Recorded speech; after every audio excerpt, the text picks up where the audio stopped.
నమస్కారం. పసుపు దళానికి పండుగ. 43 సంవత్సరాల్లో తెలుగుదేశం పార్టీ మహానాడు మొదటిసారి కడప జిల్లాలో జరగడం, కడప జిల్లా తెలుగుదేశం పార్టీ కుటుంబ సభ్యులందరి అదృష్టంగా భావిస్తూ ఉన్నాం. ముఖ్యమంత్రి గారు, పార్టీ అధ్యక్షులు, అదేవిధంగా జాతీయ ప్రధాన కార్యదర్శి నారా లోకేష్ గారు అవకాశం కడపకి ఇవ్వడం, కడప జిల్లా రాబోయే 4 సంవత్సరాల్లో ఈ మహానాడుతో అభివృద్ధిలో ముందుకు పోతుందని చెప్పి మేమందరం కూడా భావిస్తూ ఉన్నాం. తప్పకుండా ఆ విశ్వాసం కూడా వ్యక్తం చేస్తూ ఉన్నాం. ఎందుకంటే మొన్న రోజు అంటే బుధవారం రోజు విజయవాడలో మహానాడు మీద అధ్యక్షులు చంద్రబాబు నాయుడు గారితో, ప్రధాన కార్యదర్శి లోకేష్ గారితో జరిగిన మహానాడు ఏర్పాట్ల చర్చల సందర్భంగా రాయలసీమలో ఈ కార్యక్రమం జరపడం, పాదయాత్రలో ఆయన రాయలసీమ డిక్లరేషన్ చేయడం, రాయలసీమను అన్ని రకాలుగా కూడా అభివృద్ధిలో ముందుకు తీసుకుపోతామనే దాంట్లో మా చర్చల్లో సంకేతాలు ఇచ్చారు. ఘనంగా ఏర్పాట్లు జరుగుతూ ఉన్నాయి.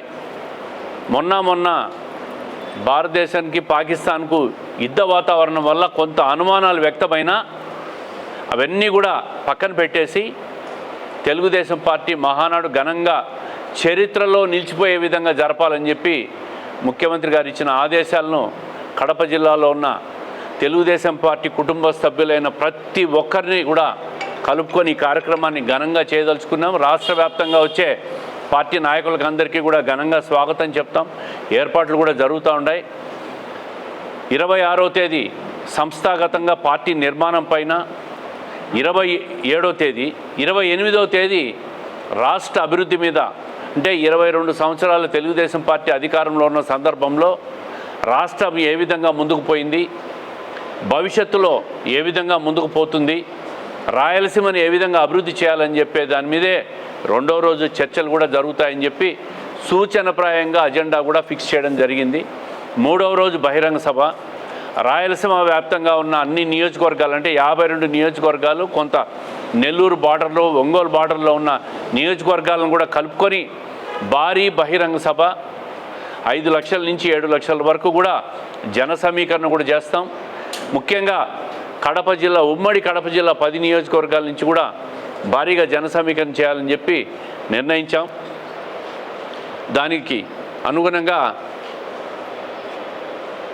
19, 20, 21వ తేదీలో 3 రోజుల్లో నియోజకవర్గాలు 10 నియోజకవర్గాల్లో కూడా మహానాడులో నిర్వహించాలా.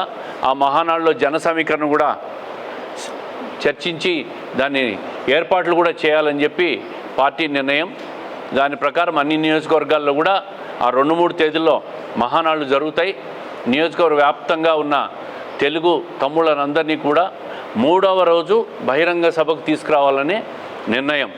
మొదటి రోజు మొదటి 2 రోజులు కూడా పార్టీ ప్రతినిధుల సభ, అంటే దాదాపు 22,000 మంది పార్టీ సెలెక్ట్ చేసింది. ఆ 22,000 మంది రాష్ట్ర వ్యాప్తంగా ఉన్న ప్రతినిధులందరూ వస్తారు మొదటి 2 రోజులు. 3వ రోజు భారీ బహిరంగ సభ కూడా జరుగుతుంది. అదేవిధంగా వసతి ఏర్పాట్లు కడప జిల్లా వ్యాప్తంగా 10 నియోజకవర్గాల్లో, అదేవిధంగా ఆళ్ళగడ్డ కానీ, ఇటు తాడిపత్రి కానీ, అటు పీలేరు వరకు, ఇటు తిరుపతి వరకు ఉన్న ప్రైవేట్ హోటల్సు, ప్రైవేట్ కాలేజీలు, కళ్యాణ మంటపాలు అన్నీ కూడా తీసుకోవడం జరిగింది. ఎక్కడ ట్రాఫిక్ జాములు కానీ, ఎక్కడ వసతి ఏర్పాట్లలో లోపం లేకుండా సమిష్టిగా బాధ్యత పెట్టుకొని అన్ని ఏర్పాట్లు కూడా చేస్తాం. ఘనంగా ఈ మహానాడు జరగాల, గతం కంటే భిన్నంగా చరిత్రలో నిలిచిపోయే విధంగా ఈ మహానాడు చేయాలని చెప్పి నిర్ణయించుకున్నాం. ఆల్రెడీ పనులన్నీ ప్రారంభమైనాయి. 18వ తేదీ సాయంత్రం 4 గంటలకు 6 కమిటీలు వేశాం. కమిటీ సభ్యులందరూ కూడా సైట్లోనే ఒక 3-4 గంటలు దీని మీద ఏర్పాట్ల మీద కూడా ఒక మీటింగ్ పెట్టుకున్నాం ఆదివారం సాయంత్రం 4 గంటలకు. దాంట్లో ఆ కమిటీల బాధ్యతలు కూడా అప్పచెప్పి ఎవరి పనులు వాళ్ళు చేసే విధంగా ఈ కార్యక్రమాన్ని రూపొందించాం. ఇది ముఖ్యమంత్రి గారు నారా లోకేష్ గారు ఆదేశాలతో, ఆలోచనలతో మొన్న జరిగిన మహానాడులో అన్నీ చర్చించి ఫైనల్ నిర్ణయాలన్నీ చేశాం. సైటు లేఅవుట్ కూడా ఫైనల్ అయిపోయింది. ఎక్కడెక్కడ ఏవేవి ఉండాలో భోజన సదుపాయాలు, పార్కింగ్ సదుపాయాలు, అదేవిధంగా పబ్లిక్ మీటింగ్ ఎక్కడ జరపాలా, ప్రతినిధి సభ ఏ విధంగా జరపాలా, అన్ని ఏర్పాట్లు కూడా చేశాం. ఎక్కడ ట్రాఫిక్ ఆంక్షలు కూడా ఉండవు, ట్రాఫిక్ ఏర్పాట్లు కూడా జరుగుతాయి. ట్రాఫిక్కు కూడా కావాల్సినంత స్థలం ఉంది, పార్కింగ్కు కూడా ఎక్కడ ఇబ్బందులు లేకుండా అన్ని ఏర్పాట్లు కూడా చేస్తాం. 10 నియోజకవర్గాల్లో కూడా మహానాళ్ళు జరుగుతాయి. ఆ మహానాడులో ముఖ్యమంత్రి గారిని దృష్టిలో పెట్టి రేపు జిల్లాకు ఏదైనా ఒక అభివృద్ధి కార్యక్రమాన్ని చేయాలనే దాని మీద మేము జిల్లా నాయకులం అందరం మహానాడుకు ముందు కూర్చొని ఒక నిర్ణయానికి వచ్చి మా అభిప్రాయాలన్నీ ముఖ్యమంత్రి గారి దృష్టిలో పెట్టి ఆయనతో కూడా చర్చించాలని చెప్పినాం. ఆయన కూడా ఏదైనా సానుకూల నిర్ణయం ఇచ్చే అవకాశం కూడా ఉంది దీని మీద.